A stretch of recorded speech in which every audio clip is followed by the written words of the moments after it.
Are you the kind of person who subjects themselves to an unreasonably difficult experience when gaming? I don't normally indulge in this kind of self-inflicted pain, but after playing Resident Evil games for the past month, I was feeling falsely confident.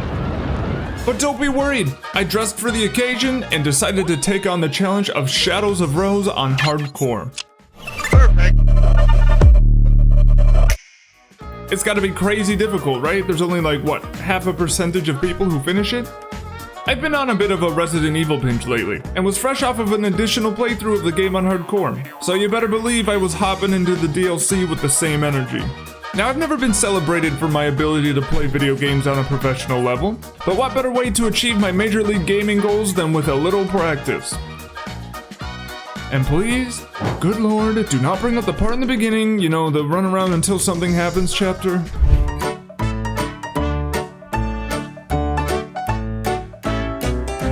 For those of you who don't know, the Resident Evil franchise has been known to be quite unforgiving on higher difficulties. It will absolutely change the way you approach the game. Enemies will take much more damage before going down, your health seems to be equivalent to that of a butterfly, and the worst, but certainly not least, a limited amount of saves.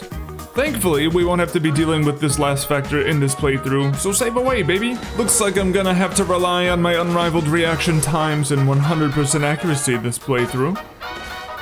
During the first couple of cutscenes, we learn a few things that set this expansion apart from the main game. One of the biggest of them being Rose's newly found powers. She's a wizard, Harry! Holy shit!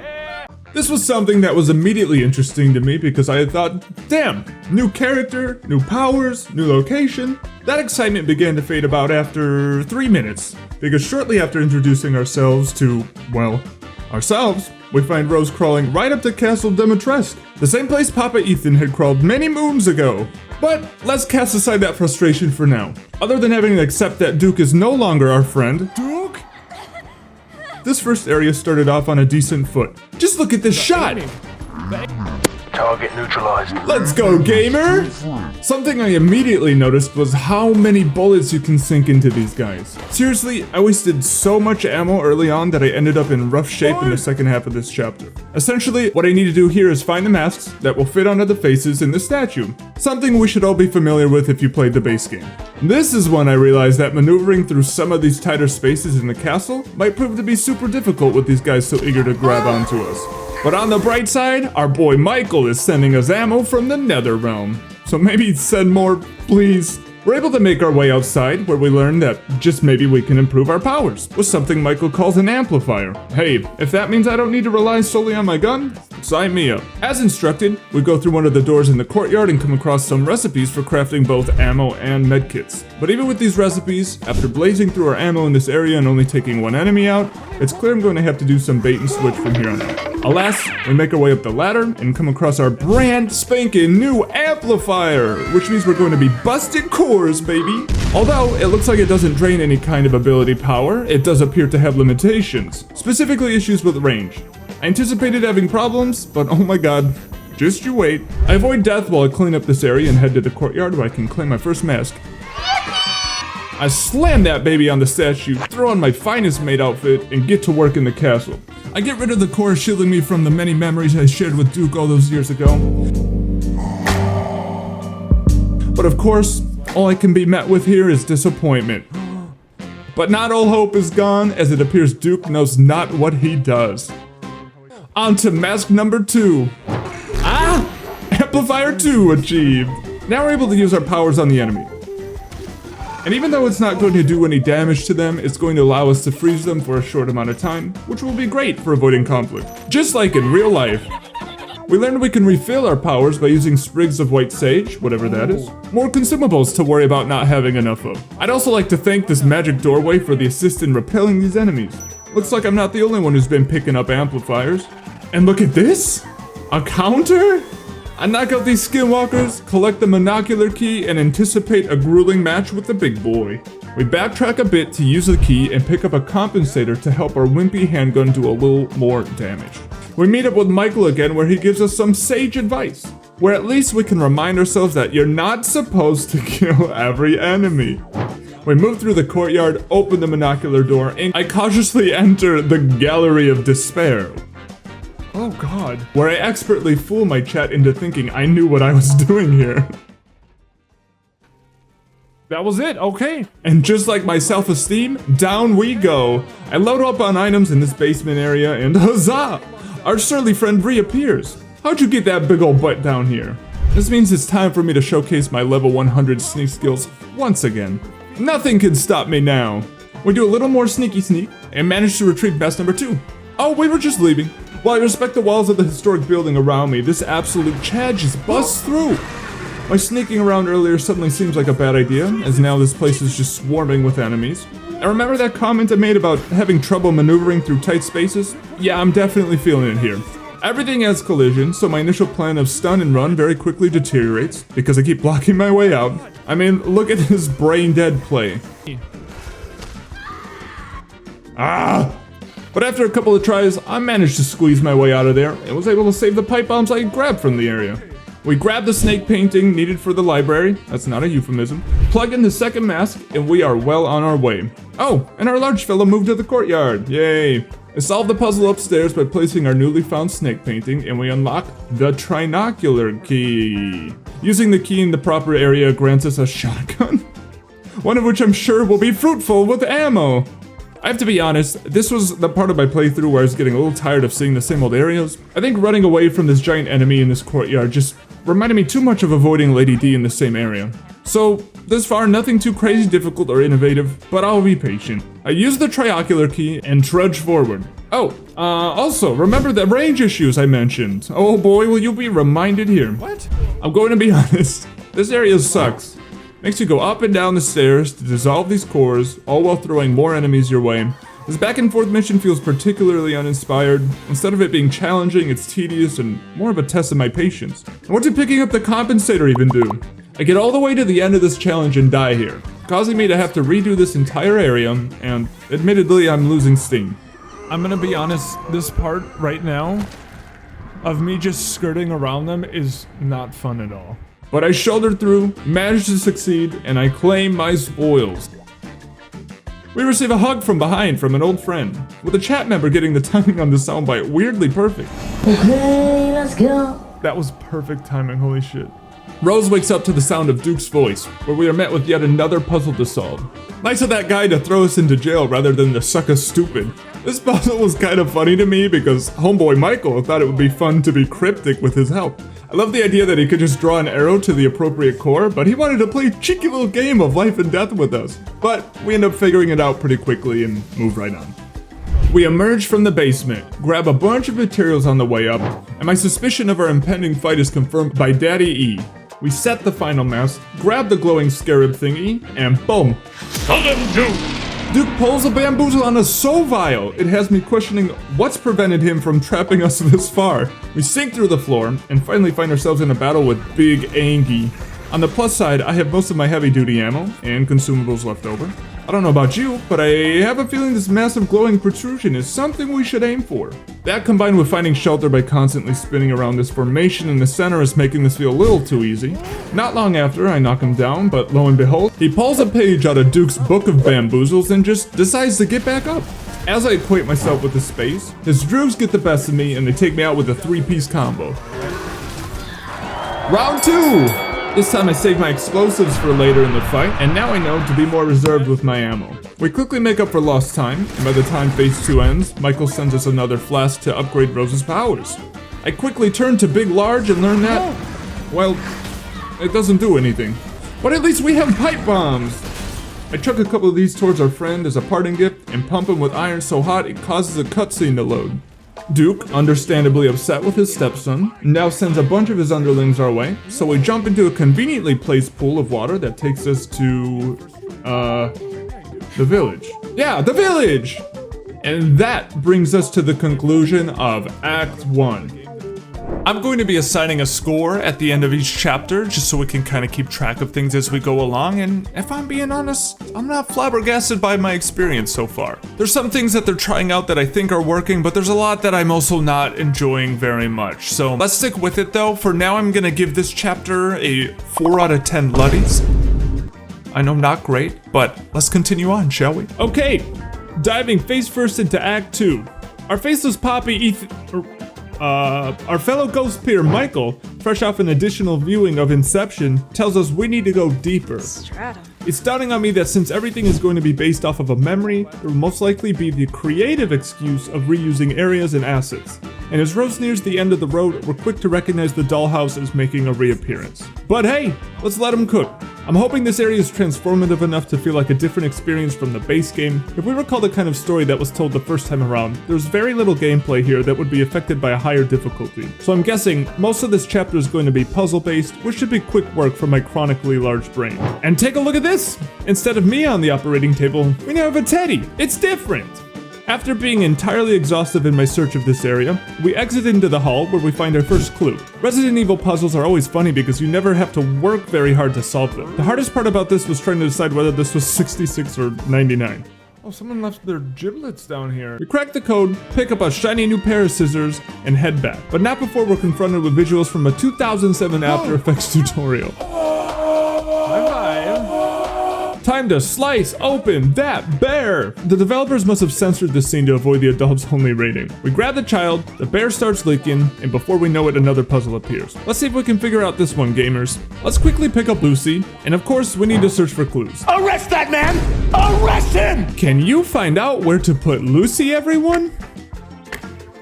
Wow! Great work, explorers! But we don't have the other dolls, so let's keep moving. I head to the door that we can insert the relief of the child into. God, that's a weird sentence. Find another miniature scene and grab doll pose 2. We now have enough dolls to finish the puzzle in the side room. Let's backtrack, imitate gorilla, and complete the first scene. We receive a red key for finishing this part, and remember there's a big old red door on the other side of the space that goes to Jimmy's room. We open her up, cue some flashbacks to the movie Barbarian, and come across a well. Wells are always free of scares in spooky games and movies, so this should go just fine. We climb to the bottom, grab doll 3, head back, and take a short pause for me to ramble about something everyone is clearly invested in. And aside from the coordinated assault from our lovely raiders, there wasn't actually a scare to be had in this well. As we make our way into the scene that only needs 3 figurines, we notice that the kids have gone absolute apeshit on these walls. In a universe where magic erasers don't exist, I'm truly petrified. I place 3 dolls into the scene, feel like joining in on the gyrating, and as we collect yet another doll as we inch closer to the own episode of My Strange Addiction. Riding the high of our growingly impressive doll collection, we hurry back to the main room, only to be surprised by wooden Mamma Mia. But why is she kinda bad though? We place the dolls, Rose probably just having learned her first cuss word, lays into the edgelord persona, Seriously. Fuck you. and collects the breaker box key. The lights go dark, a phone appears, but it turns out someone just dialed the wrong number. Good night, girl. I'll see you tomorrow. As we head back to the elevator, we spot a note on the wall that says, let's play statues. Okay, now they're just telling us how to beat the game. We find a fuse map in the elevator controls and head towards the spot marked on the map. So we put that thing in reverse, sprint, turn around, wait, and repeat. All pretty simple so far. I zap one of these cores before she reaches us and manage our way into the bedroom where, of course, my first instinct is to find a place to hide. But hey, looks like we're in the clear this time. So we grab the fuse right as Mia manages her way in. We let her close the space between us so we can maneuver around her properly and are in the clear.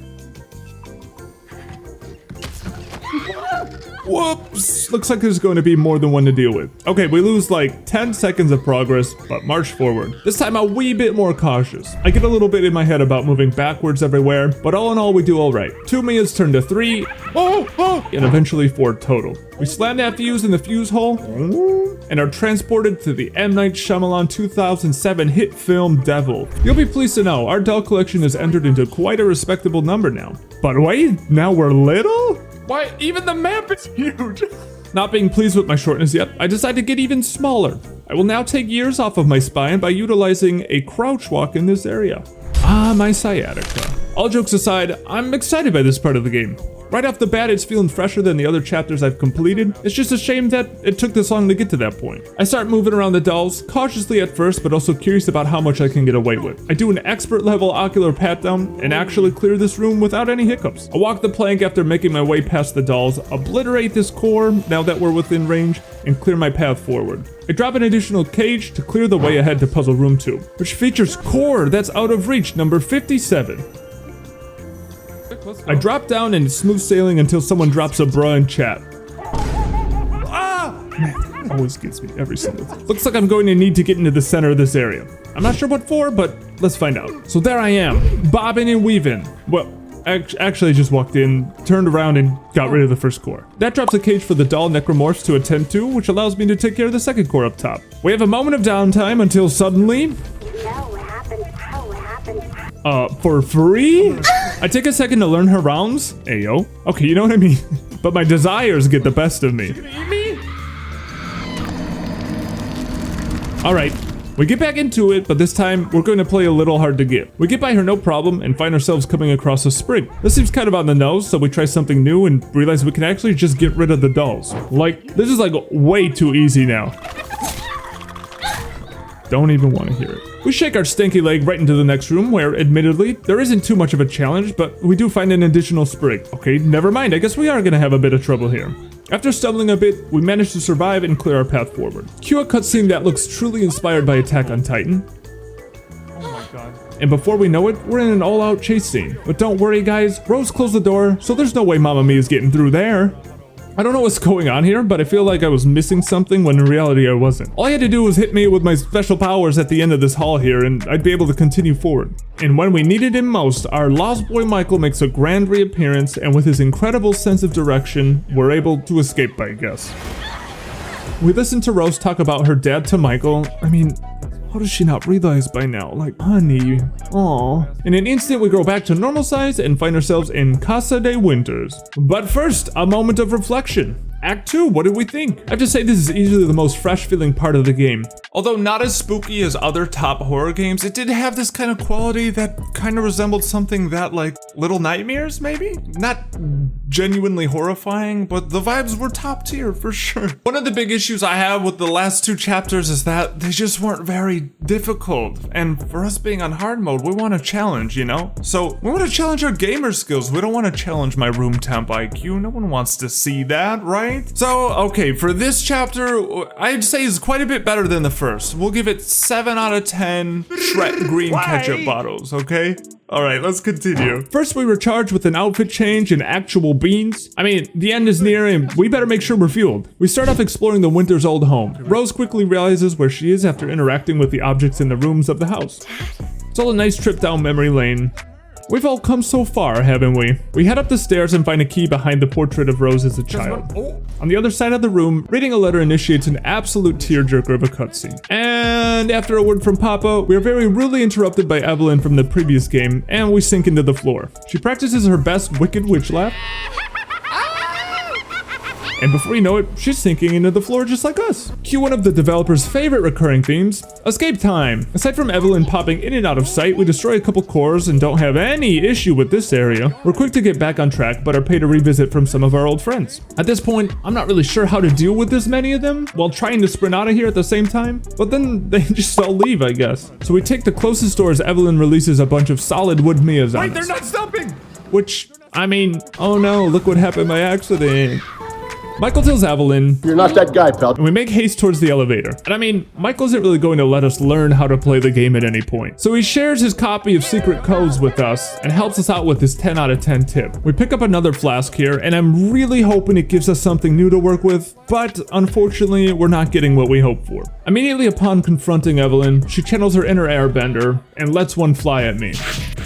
But soon after, we're able to find our footing and land some hits on her pretty easily. The area I have to work with starts shrinking, and I worry that it might be a time challenge not unlike the core blaster from the end of the last chapter. A little quicker on my feet now, we get our third hit off, clear these cores before I get swallowed up, and head up the staircase. In the midst of our fourth attack, Michael chimes in with a hecking glitter bomb, dude, and Evelyn starts default dancing. I think the worst of it is over, but just look at this heavy impact. Oof. Anyway, Michael makes his debut just to be hit by a chair and pushes us into a pool. Is Michael really just a schoolyard bully? Well, this initiates another descent into the water, which means we're going to wake up somewhere entirely different. Oh my god, we don't look so good here. But we're in cutscene country now, boys. That's what I call country 2023. We start picking up ammo and other consumables along the way, and to my surprise, we come across some pretty striking visuals. I mean, look at this. We begin our descent down the side of the hill, just like Uncle Chris did. And before you know it, we're back in very familiar territory. We start seeing our body doubles and assume we're headed the right way. I quickly realize it might not be so easy to avoid conflict and save ammo, but I try using my powers and it looks like it's doing damage now. Oh my god, never mind. Okay, we're using ammo, I guess. A little further down the way, I'm able to speed past these enemies before they're entirely off the ground, and I save a lot of precious ammo doing this. And again, we follow in Chris's footsteps. Into the hole we go. Oh my god, what the hell is even that? Can't wait for the 4D movie experience, am I right, guys? If you guys have been following me for a little while now, you know there's a few things I can't stand in video games. One of the biggest one is the inclusion of what I call exposition rooms. I'm all about games including lore and written materials throughout the game, but I can't stand when the actual plot is stuffed into written material. Here we go, more reading. Not the biggest deal, but homies, just put the story into the game, right? Okay, I'm done. Let's clear this area of ammo and heals and move on. There's a shrine down here with some more reading material. And finally, our journey is nearing an end as we come across the real crystalline edible arrangement. Man, never could afford those as a kid. Rose's veins are now pumping with some otherworldly substance as she says, "Is this what normal feels like?" Someone didn't frame their DARE certificate they signed in 4th grade, and it shows. Suddenly, Mamacita Miranda drops by because she was just in the area and tells us that Kay was actually her all along. Mia, about to make sure we're made into a vessel for her Ava, is interrupted by the bottom half of Ethan's face. Guys, can you imagine if Ethan's face was exactly like Miranda's here and the developers have just been doing us a huge favor the whole time? And just like that, Miranda breaks out into an all-out leisurely walk. Ethan, the hair trigger, starts blasting. Ethan still got it, baby. And what? The boulder from Attack on Titan makes an appearance? How did they clear that? Ethan saves us again by pushing us around like a grade A dweeb, and I don't know what I was expecting Rose's facial expression to be, but it wasn't this. Miranda starts getting a little handsy with us, and Ethan isn't having it. He shoots at Miranda, allowing us to escape the cave. Oh, we got flashbanged. Miranda follows behind, but Ethan is quick to react by initiating a tickle fight. Classic Ethan. He's just excited to have his hands, okay? Miranda doesn't hesitate to make a kebab out of Ethan, and Rose makes the ultimate sacrifice. This is where Shenron draws out Rose's latent power. And look at this! What I've been waiting for all along! A new power! We have unlocked the ability to move sideways.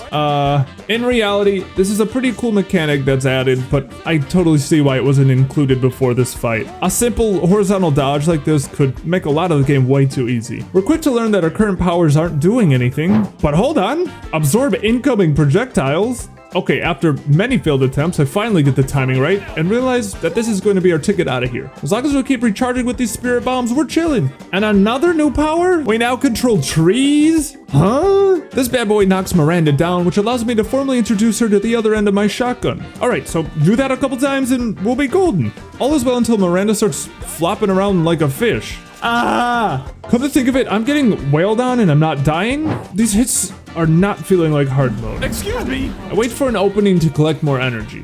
I release our tree friend and... oh, damn, and she hit me with a follow? Okay, so there's definitely a range limitation on this attack that I hadn't realized at first. A little bit of avoiding attacks later, I get close enough to manage to connect number 2. A lot of this is just waiting for the perfect opportunity to get her in range and knock her down. I managed to hit her a 3rd time, send her a little out of bounds, but still connect some shots. Hit number 4 connects, but the real damage comes from this absolute zinger from Rose. Says the wicked witch at the end of her reign. I guess it actually sets her off because she starts doing, well, this. We continue to give her a nice little face massage, but I start running low on heavy ammo and decide to craft some explosive. I mean, why not? We hit her with the most generous hitbox I've ever seen, and immediately throw a pipe bomb at my own toes. But Miranda doesn't seem to mind. Hour 35 strikes the clock, and I'm getting a little bored. But progress, baby! I eat all of these shots because I'm stun locked from the first one that hit me, and I'm not 100% sure if this was scripted damage, but damn, I would have been upset if that killed me. But aha, a cutscene! Ethan offers up the last of his residual G fuel. No! How many times is Ethan gonna die? Rip Papa Dust. With this, we're able to charge the necessary Kami Amama wave. Kami! I was too late with it. Okay, come on. And before you know it, Miranda's on the ground getting turned to dust. Miranda, now played by Hamburger Helper, decides that this is her time to go. Ethan interrupts and, hold on, enhance? I appreciate that. I knew it all along. As this very emotional scene unfolds before us, I continue to crack jokes that are so funny I just had to cut them. As the emotions reach their peak, we are zapped back to reality. Yes, reality everyone, it wasn't a dream because now she has Ethan's wedding ring, okay? Rose visits Ethan's grave and you'll be quick to recognize the scene from the beginning of the playthrough. But this time, we get a little bit more context, especially when Rose says this during the exchange. I can show you things even Chris doesn't know I can do. And excuse me? A clear shot? Okay, we can't trust anyone around here. And how sweet. Now Rose can say this with some credence to her words. I know. But, as in the end of the main game, there's still someone down the road. Who is that? I thought that was supposed to be Ethan? Is Ethan truly invincible? And that concludes our playthrough of Resident Evil 8 Shadows of Rose. Thank you so much for sticking it out with me, my friends. Why don't we divide this into 3 separate sections? We're gonna divide it into the good, the bad, and the okay. I really enjoyed the atmosphere that was built for Resident Evil 7 and 8, and this DLC just kind of makes it feel like the winter storyline goes out with a whimper. Not exactly how I would have liked to see it go. I guess that's what we're stuck with. More frustrating was the over-reliance that Capcom had on pre-existing assets here. It's disappointing, to say the least. This feels very similar to the way Disney will hire new animators and will test them with making a sequel of one of their very successful existing IPs to train them, to train the new animators. And it kind of feels like Capcom's doing that here with maybe some of their new members. I don't know if that's the case, I don't have any actual information to go off of, but it doesn't feel good that it feels like that's what's going on here. It means that Capcom gets to train their new team members, and at the same time they get a pretty hefty paycheck because they know a lot of the Resident Evil fans are going to return for this DLC. The decision to make the DLC in third person was one that admittedly excited me quite a bit because a lot of my favorite third person experiences are from the Resident Evil franchise. Going from the base game that was played in first person to the DLC that's in third person worried me a little bit because the tone change could be quite noticeable. I really liked that they tried to incorporate more horror into the game, and I think moving from a first person to a third person point of view in this situation may have hurt them just a little bit. There's a lot of good spooks and scares and what have you, but at the same time I find myself thinking about how much more efficient chapter like the Mia mannequin scene would be if it were in first person. Just feeling a little bit more claustrophobic and not being able to see around corners would be far more effective here. Next up is Rose's powers, which were interesting to say the least, absolutely. I think that was a big risk that Capcom took on, and I think it ultimately ended up paying off. I think it was a very slippery slope, so the way they approached kind of giving you real, useful powers just for the very end boss was probably the best way to do this. I think of all the times I could have utilized that sidestep to just avoid damage or even death in many parts of the game, so I think if they were to lean on that too much, it could break the experience quite early on. Shadows of Rose really felt like it was trying to capitalize on the horror of the franchise. They did that so well in Resident Evil 7 Biohazard, and they kind of pulled back for 8. I remember there being articles of people complaining about 7 being too scary, but personally that's how I like my Resident Evil. I think some of the highlights to this were absolutely the mannequin chapter. I think that was so convincing, so spooky.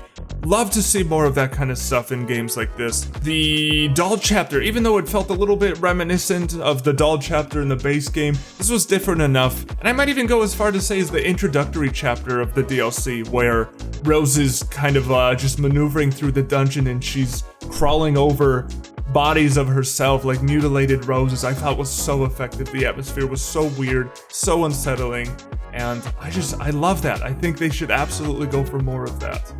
And although I'm not ecstatic about the way things are wrapping up for the winter storyline, I am looking forward to seeing what they do next. Members of the team at Capcom have mentioned that they don't want to follow Ethan or even Rose's story, so unless they do something with Mia, I'm led to believe that they're gonna do something a little bit new, so we'll just have to sit tight and see. I think the last thing, and maybe the most important thing I'd like to make a note on, is that I started this on hard mode for the sake of it being a challenge. As you know, the first game has its challenging parts, especially in the intro, and I just didn't feel like there was much of a challenge here. In the first chapter, not at all, and the second one, there were just puzzles. Puzzles that didn't really matter what difficulty you were on. When I got to the last boss, the final boss where we confront Miranda again, I was expecting something to be a little bit more difficult. But we just got Be like we owed her money and it didn't matter. We just stayed alive the entire time. I don't think I died a single time in the final boss. Going forward, I'm gonna be doing challenge runs. I just finished a couple on Twitch, like Dead Space. And I'm sure we'll do other unforgiving runs, but I was a little disappointed with this one. I wanted there to be more of a challenge. I didn't get that sense of satisfaction from completing something really difficult like a Dark Souls game. Maybe the next one, right? Okay, I gotta wrap this up, man. This took way longer than I anticipated. The bags under my eyes have bags now. Oh, okay. Thank you so much. If you've stuck it out to the end, you're a real trooper. I appreciate you spending your time here with me, absolutely. If you liked the video and you would like to subscribe, it would help me out, it would help the channel out tremendously. If you want to follow the link I'll include for my Twitch, I'm the same username on Twitch as I am here.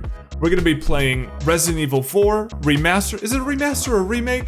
I don't know the specific terminology, but we're gonna be doing it here at the end of the month when it comes out. I think March 24th. I'd love to have you along for the ride. We're gonna be playing it on hard mode because we love a good challenge, so yeah, come along. I wanna be uploading more consistently here on the channel. It allows me to flex a creative muscle that I don't really get to on Twitch, so if there's any suggestions for games you would like to see me play, or even like a challenge you would like for me to take on, please drop it in the comments. I will absolutely read it, I promise. I'll even get back to you.